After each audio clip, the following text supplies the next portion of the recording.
We have quite a controversial episode today. HIMS and hers is not in danger. Before we jump into this, I'm just going to show you my portfolio valued at 45,000 with my rate of return at 94.1%. It's taken a massive hit over the past few days as HIMS and hers has crashed back down. HIMS and hers was at the time my largest position because of the gains, but it's actually my second largest in terms of actual invested capital. Let me get straight into how HIMS and hers is not in danger. Now, what do I mean by this? Well, here, first let's start off with what Novo said.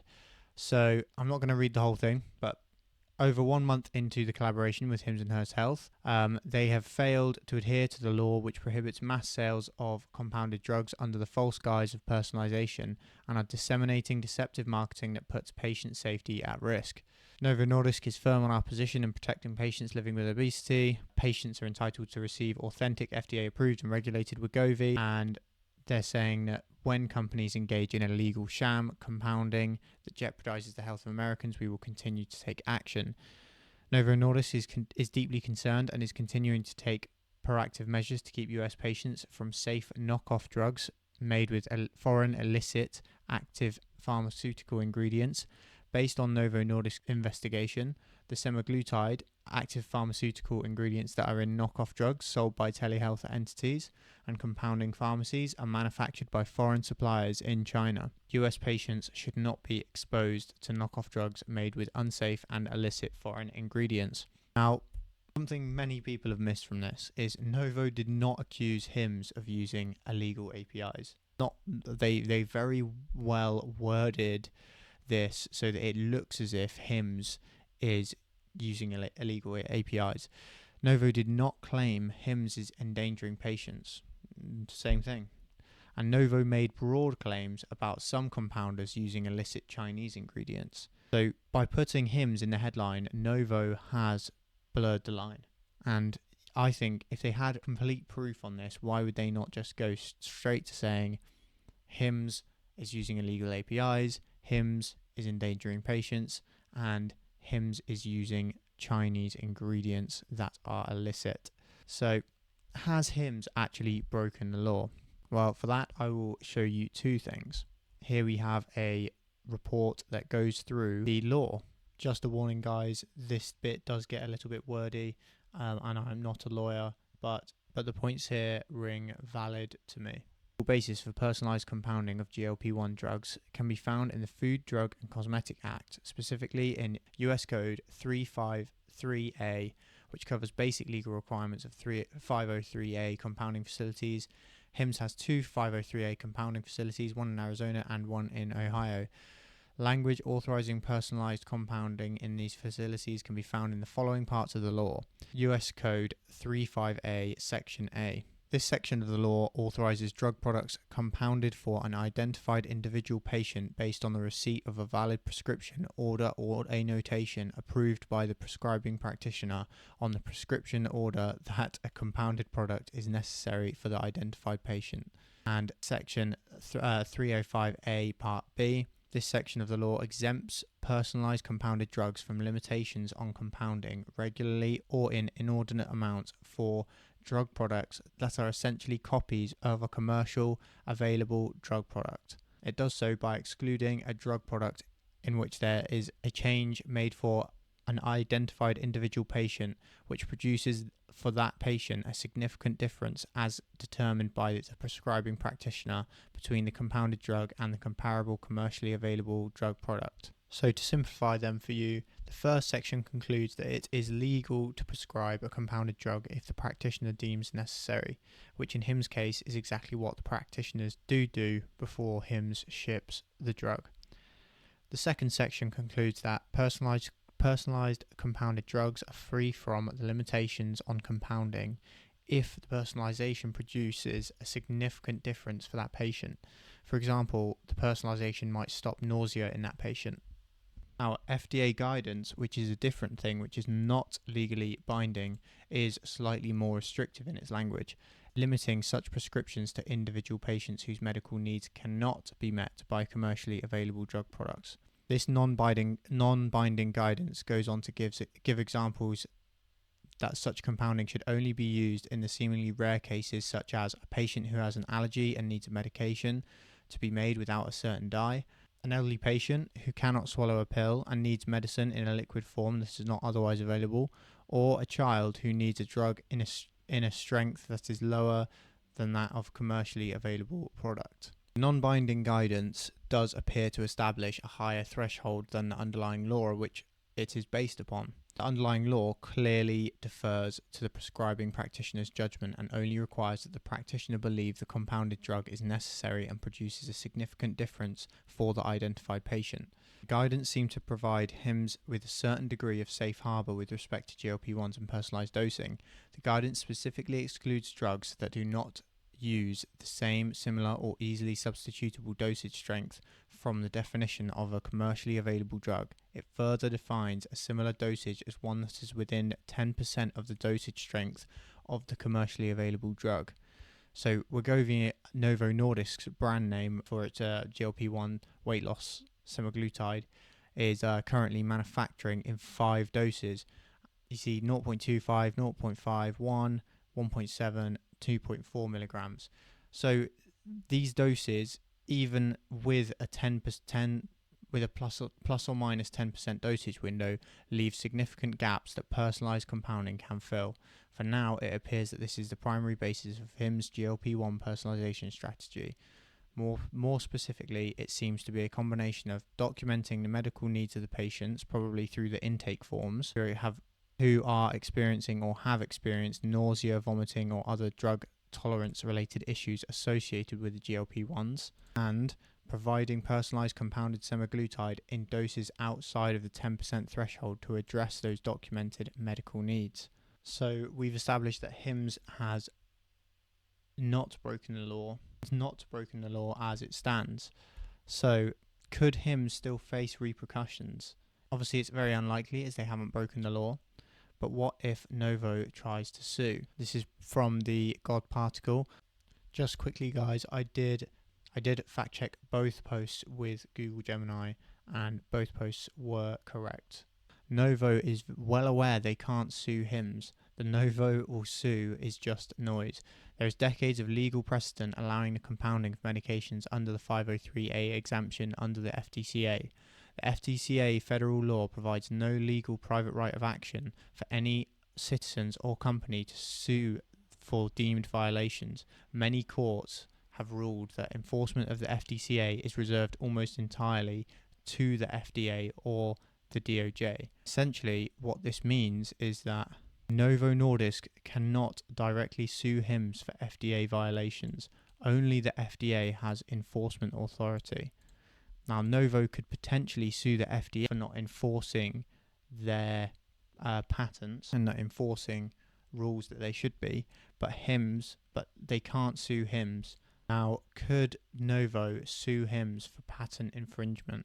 Well, essentially, 503A pharmacies are specifically exempted from the only section of the FDCA that deals with patents, thus implying congressional intent that the FDCA compliant compounders are exempt from patent law and that FDCA enforcement is the exclusive purview of the FDA. There have been no examples of patent infringement lawsuits brought by drug manufacturers against compounding pharmacies that have reached trial or substantive judgments by courts. Most litigations against pharmacy compounding semaglutide during the shortage has focused on trademark law and unfair competition, the latter of which has concluded claims for deceptive business practices under state law and for false advertising under the Lanham Act. So far, these lawsuits have largely been dismissed, with courts holding that there is no private right of action to enforce the FDCA. So the concerns about HIMS's GLP-1 strategy appear to be largely overblown. The company is likely operating within legal boundaries and has a strong legal team. Let's not forget that some of their board members previously worked for the FDA, and a lot of their team members previously worked for Novo as well. Even if Novo sued for patent infringement, the most likely outcome would be a settlement with a minimal negative impact. So what did Andrew Dudum say to all of this from Novo? Dudum has said HIMS will not cave and Novo are misleading the public. Dudum maintains that HIMS actions are completely compliant and legal.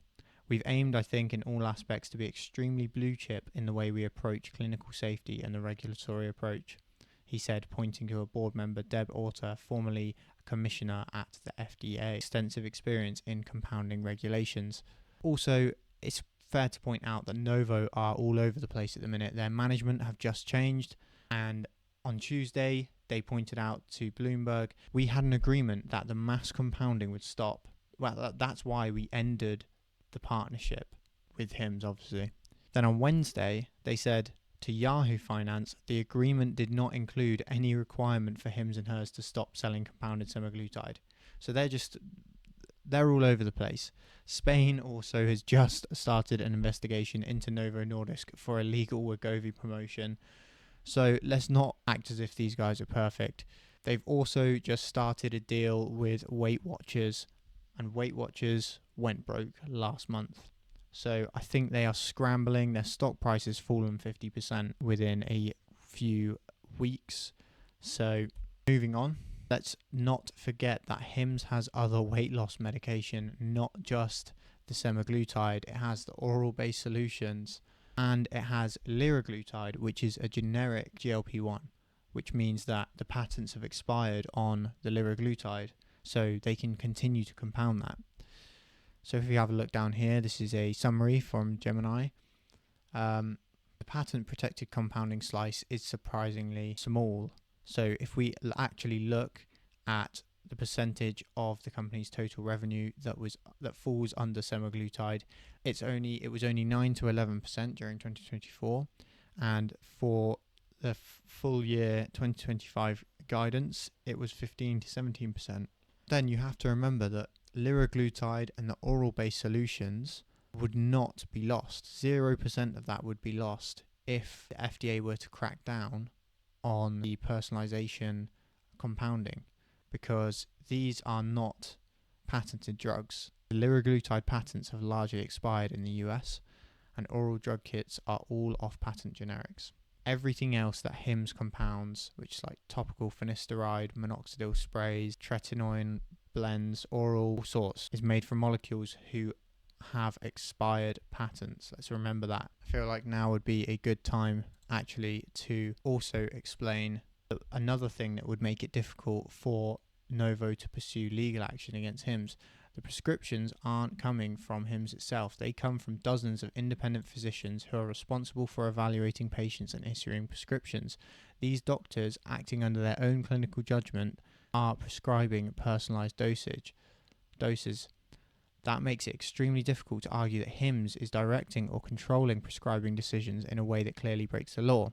On top of that, HIMS doesn't manufacture or distribute medications. They rely on a network of third-party 503B compounding pharmacies to fulfill prescriptions. So any legal challenge would need to prove that not just HIMS's physicians acted improperly, but also that the compounders are violating FDA rules, and that HIMS and their senior management knowingly facilitated it.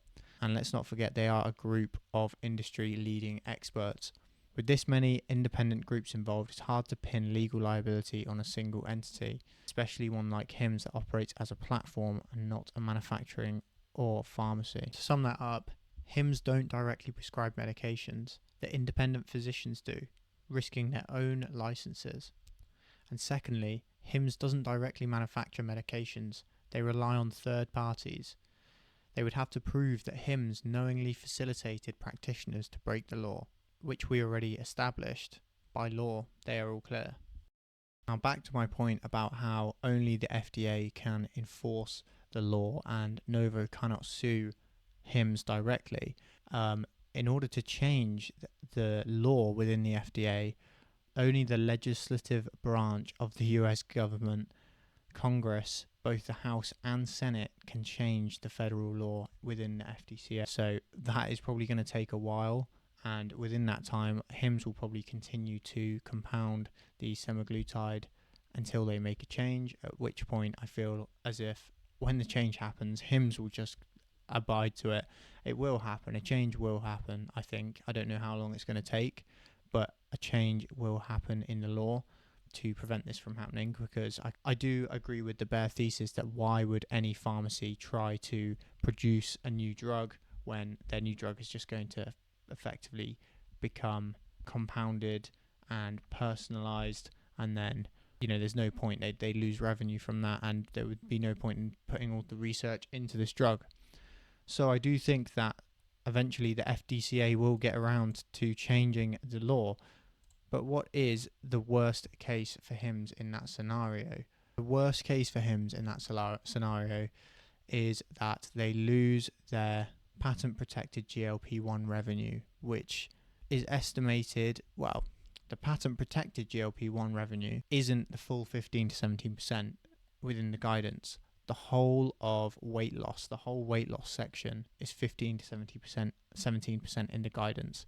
So this means that patent protected GLP-1s are only a section of that revenue, and it's likely that they're probably, let's say, 13%, and the other 2% is less than that. Could be even less. Could be 10% is patented protected GLP-1s. But 90% of the business, hair, skin, sexual and mental health, will not be litigated. And the bottom line is that the majority of their compounded drugs will not be affected. Let's remember that HIMS has many verticals to move across. The minute they've got sexual health, dermatology, mental health, that's a massive one that they've shifted into. Weight loss, which they do have the liraglutide in, let's not forget. Liraglutide will still be convenient. It has the pens, whereas they're offering with the semaglutide just the vials of it, and the vials are a lot harder for regular consumers to use because they have to use a syringe and take it out, and they're not comfortable doing this. And the liraglutide just has like an EpiPen type thing, just stab it into your body, and then it's done. The dosage is given. But then let's not remember what they've got in the pipeline coming soon. They've got testosterone. This is an ongoing issue for people who are men who are aging. They are having there's more prescriptions for testosterone, and HIMS will be able to cover that easily. Same thing with menopause. You'll be able to get loads of subscribers through these two, I believe so.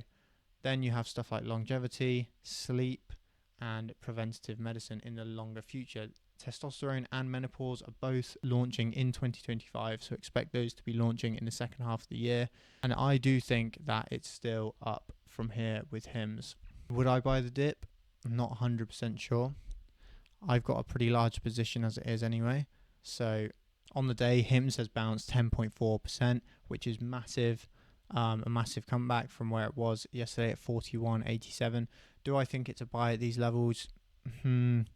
Let's just say I'm not going to be investing any more into HIMS and Hertz at these prices. I'm happy with my position size. It's huge exposure to a relatively risky stock. So I'm quite happy with my position size. I'm not going to be investing unless it drops back down to my buying price of 35.76, which I doubt it will. That's it for this episode. I hope you guys got something from this. You saw my opinion. I showed you why I believe HIMS and Hertz Health, you shouldn't be worried too much about the effects of this NOVO split. When I first invested in the company, I never foresaw that HIMS and Hertz would partner with NOVO. And it was not part of my thesis, and therefore I'm not too bothered by the fact that they've lost NOVO.